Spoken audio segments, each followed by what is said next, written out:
Hi student, welcome to our physics class. आज के इस लेक्चर में हम लोग चैप्टर 4 डिस्कस कर रहे थे। Chapter 4 moving charge and magnetism. इस चैप्टर में हमने जो प्रीवियस लेक्चर में डिस्कस किया था, टॉपिक्स क्या है, introduction of chapter means moving charge and magnetism को हमने रिलेट किया था। कैसे रिलेट किया था कि जब भी कोई चार्ज जो है यूनिफॉर्म स्पीड से मूव करता है तो इलेक्ट्रिक फील्ड के साथ साथ मैग्नेटिक फील्ड भी प्रोड्यूस करती है। ओके, एंड देन नेक्स्ट इसी को प्रूफ करने के लिए हमने ऑस्टेड एक्सपेरिमेंट देखा था। मींस ऑस्टेड एक्सपेरिमेंट में ये प्रूफ हुआ था कि जब भी किसी करंट कैरिंग कंडक्टर के किसी भी कंडक्टर में करंट पास करते हैं देन उसके सराउंडिंग में क्या प्रोड्यूस होता है, मैग्नेटिक फील्ड। इसे हम क्या बोलते हैं, magnetic effect of electric current. तो ऑस्टेड एक्सपेरिमेंट में हमने ये ऑब्जर्व किया कि जब भी किसी भी कंडक्टिंग वायर में करंट पास करती है देन उसके सराउंडिंग मैग्नेटिक फील्ड प्रोड्यूस होती है। तो करंट का मतलब क्या होता है, मूविंग चार्ज से। तो मीन्स मूविंग चार्ज क्या प्रोड्यूस करती है, magnetic field as well as electric field. Okay, then next Biot Savart law हमने डिस्कस किया था। इन्हीं ऑस्टेड एक्सपेरिमेंट के बेस पे बायो-सेवर्ट लॉ में ये डिस्कस हुआ था कि जो भी मैग्नेटिक फील्ड प्रोड्यूस होता है उसका मैग्नीट्यूड जो होता है dV = μ0/4 पाई IDL sin θ/r²। ये हमने फॉर्मूला डिस्कस किया था। उसके बाद हम बायो-सेवर्ट लॉ का एप्लीकेशन करेंगे डिफरेंट करंट कैरिंग कंडक्टर से मैग्नेटिक फील्ड को फाइंड आउट करने में। तो सबसे पहला एप्लीकेशन हमने जो डिस्कस किया था, magnetic field due to the circular coil at its centre. Means किसी भी बोल सकते हो आप सर्कुलर कॉइल के सेंटर पे हमें मैग्नेटिक फील्ड के लिए हमने फॉर्मूला, तो फॉर्मूला क्या हमने डिराइव किया था, B = μ0I/2a। यहाँ पे a इसकी क्या है, रेडियस है। सर्कुलर कॉइल की रेडियस कितनी है, a है। देन हम अब यहाँ इसी टॉपिक से इस लेक्चर को कंटिन्यू आगे करते हैं।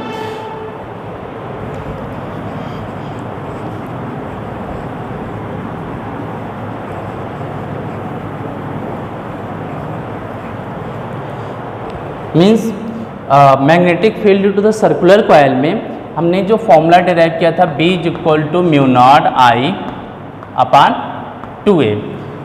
ये तो सर्कुलर कॉइल के लिए है। अब अगर सर्कुलर कॉइल में नंबर ऑफ टर्न्स हो, ठीक है, उसमें कई टर्न वायर इस तरीके से वाइंड अप हो, ठीक है, तो उस केस में if the number of turns is n, then magnetic field B = μ0NI/2a। Okay, ये क्या, जब सपोज एक सिंगल टर्न है तो μ0I/2 है, तो यहाँ पे जैसे ही नंबर ऑफ टर्न्स हम वहाँ पे इंक्रीज करते हैं, means second turn third turn जैसे करते हैं, मैग्नेटिक फील्ड भी उतना ही बढ़ती चली जाती है, ठीक है। Then B = μ0NI/2a। अब उसके बाद नेक्स्ट है कि ये कंप्लीट सर्कुलर कॉइल है। अब एक कोई सर्कुलर आर्क हो तो उसके थ्रू मैग्नेटिक फील्ड कितनी होगी, ठीक है। तो अब नेक्स्ट टॉपिक हम डिस्कस करते हैं, मैग्नेटिक फील्ड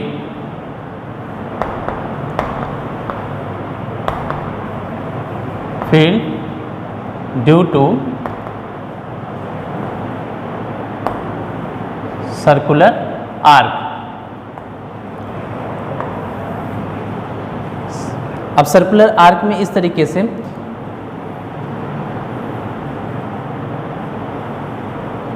सपोज ये कंप्लीट सर्कल नहीं, ये एक सर्कल का क्या है, पार्ट है। मीन्स ये हमने एक आर्क लिया हुआ है ABC, इसमें करंट फ्लो कर रही है I और इसकी रेडियस हम सपोज करते हैं a है। तो ये सपोज यहाँ पे आर्क की लेंथ जो भी कुछ है उस लेंथ के लिए यहाँ पे जो एंगल पर्टिकुलर लेंथ के लिए बन रही, इस एंगल को एज्यूम कर लेते हैं थीटा।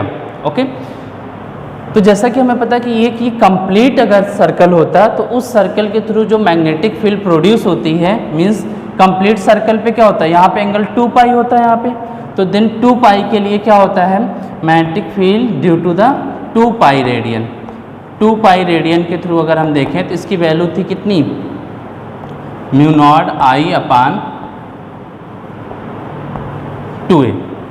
ओके, देन अब यहाँ पे 1 रेडियन के थ्रू देखते हैं। 1 रेडियन के लिए क्या हो जाएगी इसकी वैल्यू, 2 पाई से डिवाइड हो जाएगा ये। Then mu naught I upon 2a को आप डिवाइड करोगे 1 अपान 2 पाई। ओके, देन अब यहाँ पे हम थीटा रेडियन, अब यहाँ पे कितना एंगल बन रहा, थीटा रेडियन, तो थीटा रेडियन के लिए कितना हो जाएगा, थीटा रेडियन के लिए mu naught I upon 2a theta upon 2 पाई, ये हो जाएगा अपना थीटा रेडियन के लिए। ओके, तो यहाँ पे ओवरऑल आप मैग्नेटिक फील्ड इस तरीके से भी लिख सकते हो, theta radian mu naught I upon 2a theta upon 2 पाई।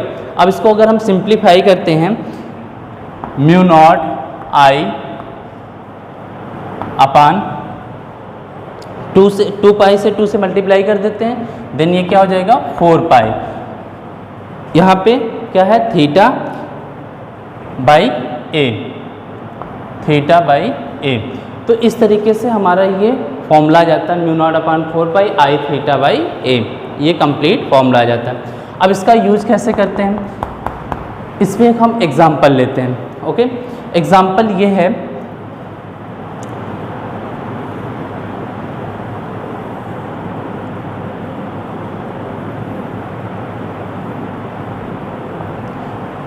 ये आपका कह सकते हो करंट कैरिंग कॉइल है। तो कॉइल का शेप कुछ इस तरीके से आर्क के फॉर्म में है, ठीक है। अब ये आर्क के फॉर्म में है, तो इसका जो ये सेंटर है, सपोज यहाँ पे इसका सेंटर O है और ये आर्क आप में करंट फ्लो कर रही है, इस तरीके से I करंट यहाँ पे फ्लो कर रही है। तो आर्क का नेमिंग अगर हम करते हैं A, B, C and D, और एक यहाँ पे पॉइंट पर्टिकुलर लेते हैं P एंड Q। ओके, और इस सब में इस तरीके से करंट यहाँ पे फ्लो कर रही है, ये आप देख सकते हो करंट की डायरेक्शन से। अब यहाँ पे एंगल जो यहाँ पे गिवन है, ये एंगल है थीटा, ये एंगल गिवन है, और इनकी जो रेडियस है आप देख सकते हो यहाँ पे 2 आर्क आपको दिख रहा होगा, एक आर्क BQA दिख रहा होगा और दूसरा आर्क जो है CPD दिख रहा होगा। देन सबसे फर्स्ट आर्क के लिए हम यहाँ पे रेडियस गिवन है A, और यहाँ पे सेकंड आर्क के लिए रेडियस गिवन है B, A एंड B, 2 अलग अलग रेडियस यहाँ पे बड़े वाले आर्क के लिए आप देख सकते हो B रेडियस है और छोटे आर्क के लिए A रेडियस है। तो अब यहाँ पे मैग्नेटिक फील्ड फाइंड आउट करना है। तो यहाँ पे मैग्नेटिक फील्ड जो है, टोटल मैग्नेटिक फील्ड हमें फाइंड आउट करने के लिए हम इसको 4 सेगमेंट में ब्रेक कर देंगे। जैसे कि फर्स्ट आर्क हो गया, सेकेंड सेगमेंट ये हो गया BC, एंड थर्ड क्या हो गया आर्क CPD, और फोर्थ हो गया आपका DA। इस तरीके से 4 आर्क में ये डिवाइड हो रहा होगा। तो सबसे पहले हम यहाँ पे आर्क BCD के थ्रू देखते हैं, सॉरी BQAR के थ्रू। तो BQAR के थ्रू मैग्नेटिक फील्ड का फॉर्मूला हो जाएगा म्यू नॉट आई, देन एंगल कितना बन रहा है यहाँ पे थीटा, थीटा बाई फॉर्मूले में क्या, theta upon 4 pi A, 4 pi radius कितनी है A, देन रेडियस A हो गई। उसके बाद प्लस, उसका दूसरा सेगमेंट कौन सा है, BC है। इस सेगमेंट में आप देख सकते हो कि ये जो ऑब्जर्वेशन पॉइंट हमारा O है, ये इसी के अलोंग है। ऑब्जर्वेशन पॉइंट इसी के अलोंग होने की वजह से क्या हो जाएगा यहाँ पे मैग्नेटिक फील्ड 0, प्लस फिर से अब दूसरा हमें मिल रहा है आर्क कौन सा, CPD। इस आर्क के थ्रू अगर हम देखें मैग्नेटिक फील्ड क्या हो जाएगी, म्यू नॉट आई, एंगल थीटा दोनों के लिए सेम है, अपान 4 पाई, और यहाँ पे रेडियस इसकी कितनी है B है, तो then 4 pi B radius. Okay, then DA के लिए देखें तो DA के अलोंग ही ये ऑब्जर्वेशन पॉइंट है, सो यहाँ के लिए भी थीटा की वैल्यू 0 होगी, देन प्लस आप लिख सकते हो यहाँ पे 0। देन टोटल मैग्नेटिक फील्ड की वैल्यू हो जाएगी, तो आप देख सकते हो mu naught I upon 4A common, sorry mu naught I theta upon 4A common है। तो उस तरीके से क्या हो जाएगा, mu naught I theta upon 4 pi common हो गया। देन यहाँ पे क्या बच रहा होगा, 1 अपान A प्लस यहाँ पे 1 बाई B। अब इसको हम सिंप्लीफाई करके इस तरीके से भी लिख सकते हैं, mu naught I theta upon 4 पाई। अब यहाँ पे इसको सिंप्लीफाई करते हो आप तो इसकी वैल्यू आ जाएगी a plus B upon a into B. तो इस तरीके से हमारा यहाँ पे मैग्नेटिक फील्ड से सेंटर पे इस आप कह सकते हो आर्क के थ्रू, आर्क सेगमेंट के थ्रू मैग्नेटिक फील्ड B की वैल्यू आ गई mu naught I theta upon 4 pi a plus B upon A B. Okay, then अब हम यहाँ पे नेक्स्ट टॉपिक डिस्कस करेंगे।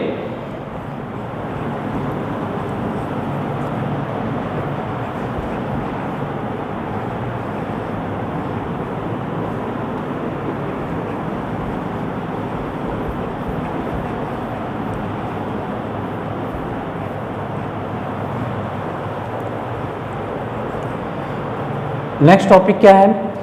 अब यहाँ पे हम मैग्नेटिक फील्ड फाइंड आउट कर रहे हैं due to the circular ring but उसके एक्सिस पे। ठीक है, सो बच्चों अब नेक्स्ट हम डिस्कस करेंगे magnetic field due to current carrying circular coil at its axis.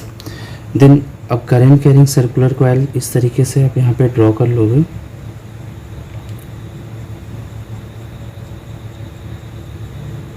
ये करंट कैरिंग सर्कुलर कॉइल, जैसे कि अभी इसके पहले हमने जो डेरिवेशन किया हुआ है, इस डेरिवेशन में हमने सर्कुलर कॉइल के सेंटर पे मैग्नेटिक फील्ड फाइंड आउट किया। अब हम करंट कैरिंग सर्कुलर कॉइल के एक्सिस पे फाइंड आउट करेंगे।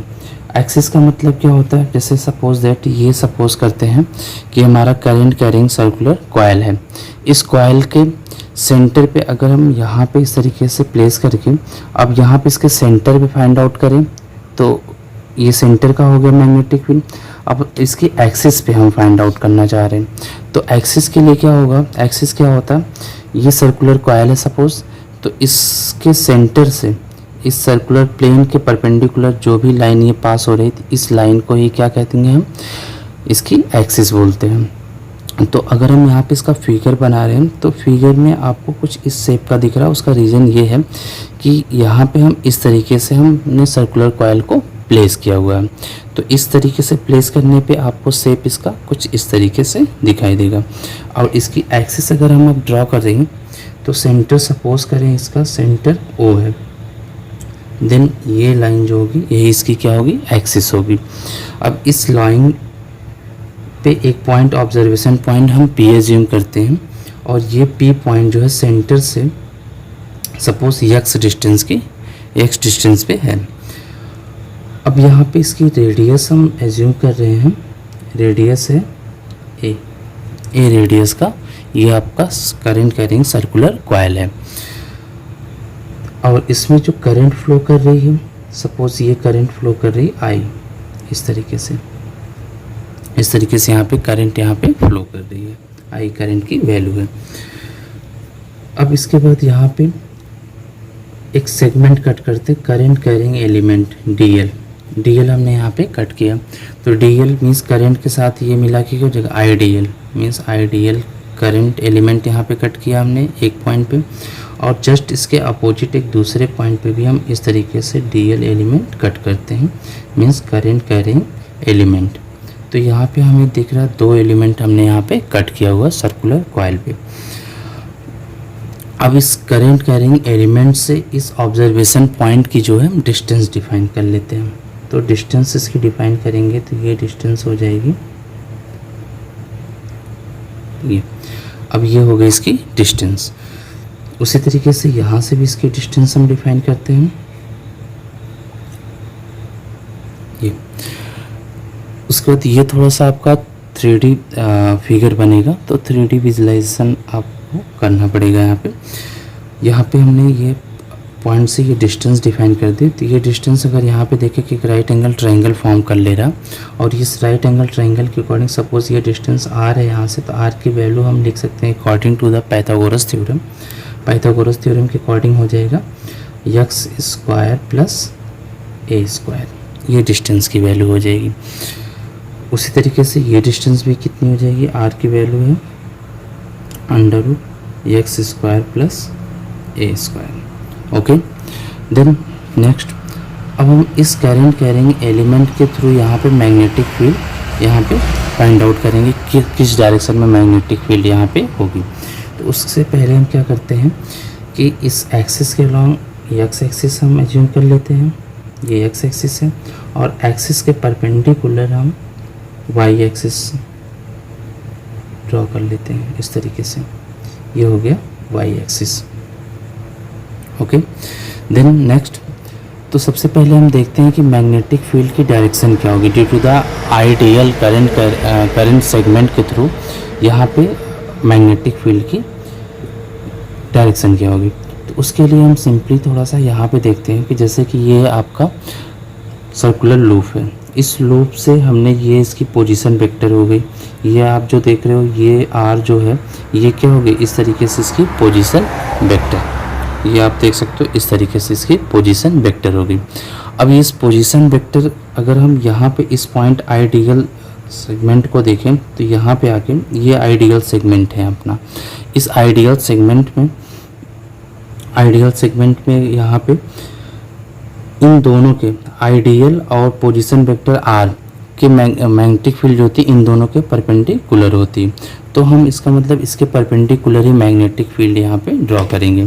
तो मैग्नेटिक फील्ड जो कि इस पोजीशन वेक्टर आर के परपेंडिकुलर, तो परपेंडिकुलर डायरेक्शन आप देख सकते हो इस तरीके से परपेंडिकुलर डायरेक्शन ये मिल जाएगी हमें dB। उसी तरीके से इस पोजीशन वेक्टर के थ्रू भी हम मैग्नेटिक फील्ड अगर देखें तो ये भी dB मैग्नेटिक फील्ड यहाँ पे ये मिल जाती है dB। तो ये जो कि पोजीशन वेक्टर के क्या है, परपेंडिकुलर है, यहाँ पे हम इस तरीके से दिखा सकते हैं ये पोजीशन वेक्टर के परपेंडिकुलर। ओके, इस पोजीशन के लिए हम यहाँ पे एंगल एज्यूम करते हैं कि ये एंगल जो है इस पर्टिकुलर P पॉइंट के लिए ये यहाँ पे एंगल जो बन रहा है ये थीटा है, तो उसी तरीके से यहाँ भी कितना एंगल बनेगा, थीटा। सपोज दैट हम P पॉइंट यहाँ कहीं पे लेते हैं तो ये एंगल कुछ और बनता, तो इस पर्टिकुलर P पॉइंट के लिए जो कि सेंटर से x डिस्टेंस पे उस पॉइंट के लिए यहाँ पे एंगल थीटा बन रहा है। तो अब यहाँ पे ये एंगल थीटा है तो ये एंगल भी सेम इसी के इक्वल होगा, तो ये भी एंगल क्या होगा, थीटा हो जाएगा। उसी तरीके से यहाँ भी ये एंगल थीटा है तो ये एंगल भी अपना थीटा। इसको हम इस तरीके से प्रूफ भी कर सकते हैं। प्रूफ करने के लिए क्या कर सकते हैं, इसे हम मान लेते हैं ये थीटा ही है, ये मान लेते हैं अल्फ़ा है, और ये बीच के एंगल को हम यहाँ पे बीच के इस एंगल को हम सपोज कर लेते हैं वाई एंगल है। तो आप देख सकते हो थीटा प्लस वाई, ये एंगल प्लस ये यहाँ पे एंगल अगर हम दिखाएं तो theta plus Y equal to हम लिख सकते हैं 90 डिग्री, बिकॉज ये वाई एक्सिस है ये एक्स एक्सिस है, तो पूरा ये टोटल एंगल कितना होगा, ये 90 डिग्री। तो theta plus Y equal to 90, ये हमने ये एंगल जो बचा हुआ एंगल दिख रहा है आपको, ये हमने वाई लिया हुआ 90। और फिर उसके बाद हमें पता है कि हमने पोजीशन वेक्टर के परपेंडिकुलर dB को लिया हुआ है। तो परपेंडिकुलर लेने का मतलब ये है कि ये एंगल y प्लस ये एंगल हम अल्फ़ा अगर मान लें तो y plus alpha is equal to 90। Then by the equation first and second यहाँ से हम क्या लिख सकते हैं, theta plus Y equal to Y plus alpha. तो y से ये y cancel out, then theta is equal to alpha. तो मीन्स जितना थीटा की वैल्यू होगी वही यहाँ पे अल्फ़ा की होगी, तो इसीलिए हमने यहाँ पे दोनों सेम एंगल लिए। यहाँ पे ये एंगल अगर थीटा है तो वाई एक्सिस के साथ ये मैग्नेटिक फील्ड की भी डायरेक्शन क्या होगी, थीटा। उसी तरीके से यहाँ ये एंगल थीटा, सो यहाँ ये भी क्या हो गया, थीटा हो गया। ओके, देन नेक्स्ट इसके बाद हमें क्या करना है कि इस dB जो एलिमेंट आपका मैग्नेटिक एलिमेंट दिख रहा है इसका हमें कंपोनेंट करना है। तो कंपोनेंट, एक कंपोनेंट तो अपना हो जाएगा ये एंगल के साथ का है, तो सो ये जगह dB cos थीटा, और इसका जो यहाँ पे कंपोनेंट आएगा ये आएगा dB sin थीटा। उसी तरीके से इसका भी हम कंपोनेंट कर लेंगे, तो यहाँ इसका एक कंपोनेंट हो जाएगा dB cos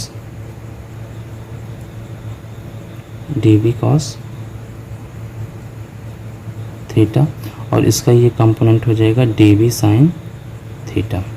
तो इस तरीके से दोनों मैग्नेटिक फील्ड का हमने क्या किया, कंपोनेंट्स कर लिए। यहाँ पे dB cos थीटा क्योंकि एंगल के साथ का है, और यहाँ पे dB sin थीटा। तो आप ये देख सकते हो कि इसका जो cos थीटा वाला कंपोनेंट है ये एक दूसरे को कैंसिल आउट कर दे रहा है, बिकॉज ये दोनों मैग्नीट्यूड में सेम है और डायरेक्शन में जस्ट अपोजिट है। तो जिसकी वजह से इसके cos थीटा वाले कंपोनेंट क्या हो जाएंगे, कैंसिल्स हो जाएंगे, और उसके बाद जो ये साइन थीटा वाले कंपोनेंट है ये ऐड होते जा रहे हैं, एक्स एक्सिस पे ये ऐड होते जा रहे हैं। तो ऐड होने की वजह से क्या हो जाएंगे, टोटल मैग्नेटिक फील्ड जो मिलने वाली है हमें बी की वैल्यू जो होगी ये क्या होगी, डी बी साइन थीटा को इंटीग्रेट करके मिलेगी, means D B integration of D B sine theta, total magnetic field की वैल्यू। तो यहाँ पे सबसे पहले हमें डी बी की वैल्यू फाइंड आउट करनी है और उसके बाद साइन थीटा की वैल्यू। तो सबसे पहले हम यहाँ पे डी बी की वैल्यू फाइंड आउट करते हैं। D B equal to according to the Biot Savart law, Biot Savart law के अकॉर्डिंग क्या हो जाएगा, mu naught upon 4 pi into I D L means current element. उसके बाद यहाँ पे साइन, अब थीटा, थीटा क्या होता है, पोजीशन वेक्टर और करंट, और दूसरा है करंट एलिमेंट के बीच का एंगल होता है। तो ये आप देख सकते हो, इस तरीके से विजुलाइज कर सकते हो। सपोज ये हमारा पोजीशन वेक्टर आर है और ये करंट कैरिंग एलिमेंट है। तो अब देखोगे यहाँ पे इन दोनों के बीच का एंगल जो बन रहा है ये क्या बन रहा है, 90 डिग्री बन रहा है। तो सो यहाँ पे हम क्या रखेंगे, साइन 90 बाई डिस्टेंस क्या है ये आर, आर का स्क्वायर। देन इसको सिंप्लीफाई करते हैं, डी बी इक्वल टू हो जाएगा ये mu naught upon 4 pi into I D L, because sign 90 की वैल्यू 1 अपॉन यहाँ पे आर की वैल्यू हम यहाँ पे लिख सकते हैं under root X square plus A square. तो ये हो जाएगा under root X square plus A square का होल स्क्वायर। देन अब इसको फिर से थोड़ा सा सिंप्लीफाई कर सकते हो आप, mu naught upon 4 pi into I D L by, अब स्क्वायर करोगे तो रूट कैंसिल हो जाएगा, then X square plus A square. Okay, then ये डी बी की वैल्यू मिल गई। अब उसी तरीके से अब दूसरी चीज़ हमें साइन थीटा दिख रहा है, हमें साइन थीटा की वैल्यू भी चाहिए। तो साइन थीटा की वैल्यू क्या हो जाएगी, इस राइट एंगल ट्रायंगल में आप देख सकते हो कि ये एक राइट एंगल ट्रायंगल बना हुआ है। इस राइट एंगल ट्रायंगल में sine theta is equal to हो जाएगा, बिकॉज साइन का जो रेशियो होता है क्या होता है, परपेंडिकुलर अपॉन हाइपोटेनियस। क्या ए परपेंडिकुलर क्या है, ए है, हाइपोटेनियस है R. Then A upon R की वैल्यू क्या है, under root X square plus A square, या इसके इसे लिख सकते हैं हम A upon X square plus A square to the power 1/2, because root हटा के हमने पावर 1/2 कर दिया। अब उसके बाद क्या है, दोनों डी बी की वैल्यू और साइन थीटा की वैल्यू हम इस इक्वेशन में रख देंगे। Then B equal to mu naught upon 4 pi into I D L by X square plus A square, ये हो गया हमारी डी बी की वैल्यू। उसके बाद अब आते हैं साइन थीटा की वैल्यू क्या है, A upon X square plus A square to the power 3/2। अब इन दोनों को क्या करते हैं, इन दोनों का प्रोडक्ट करके इसमें जो भी चीज़ें कांस्टेंट है उसको हम बाहर कर देंगे। तो सिर्फ आप देखोगे डी एल ही जो क्या है वेरिएबल है, बिकॉज डी एल को ही हमें इंटीग्रेट करना पड़ेगा अगर हमें टोटल मैग्नेटिक फील्ड यहाँ से फाइंड आउट करना है। देन लिख सकते हैं इस तरीके से mu naught upon 4 pi into I A pi, अब इसका पावर 1 आप देखिए, होल पावर क्या 1 है, इसकी होल पावर क्या है, सॉरी 1/2 है ये, बिकॉज ये साइन थीटा की वैल्यू हमने रखी है, ये upon under root A upon X square plus square power 1/2। तो यहाँ पे ये हो जाएगा X square plus A square to the power 3/2। उसका रीज़न ये है कि यहाँ पे पावर 1 ले सकते हो, 1 बेस सेम है, पावर ऐड हो जाएगी, 1 + 1/2 क्या हो जाएगा 3/2 हो जाएगा। उसके बाद जो है इंटीग्रेशन क्या बच रहा है D L, then B is equal to mu naught upon 4 pi into I A upon X square plus A square to the power 3/2। Means अब यहाँ पे डी एल को हमें इंटीग्रेट करना है, तो डी एल का इंटीग्रेशन क्या होगा, मीन्स इसके सरकमफ्रेंस के बराबर होगा। तो इसका सरकमफ्रेंस कितना होता है 2 पाई ए, इसका सरकमफ्रेंस हो जाएगा। तो सरकमफ्रेंस यहाँ पे बी की वैल्यू हो जाएगी mu naught upon 4 pi into यहाँ से 2 पाई से ये कैंसिल कर देंगे, देन ये हो जाएगा अपना आई ए अपान 2, यहाँ पे ये 2 बच रहा होगा, then X square plus A square to the power 3/2। तो ये हो गया मैग्नेटिक फील्ड की वैल्यू। तो इस तरीके से नेट मैग्नेटिक फील्ड जो होगी इस पॉइंट पे कितनी होगी, mu naught I A upon 2 x square plus A square का होल पावर 3/2। अब यहाँ पे हम इसकी डायरेक्शन के लिए अगर हम देखें तो बिकॉज नेट मैग्नेटिक फील्ड आप देख सकते हो एक्स एक्सिस के डायरेक्शन मिल रही है, तो इसकी जो डायरेक्शन होगी अलोंग एक्स एक्सिस।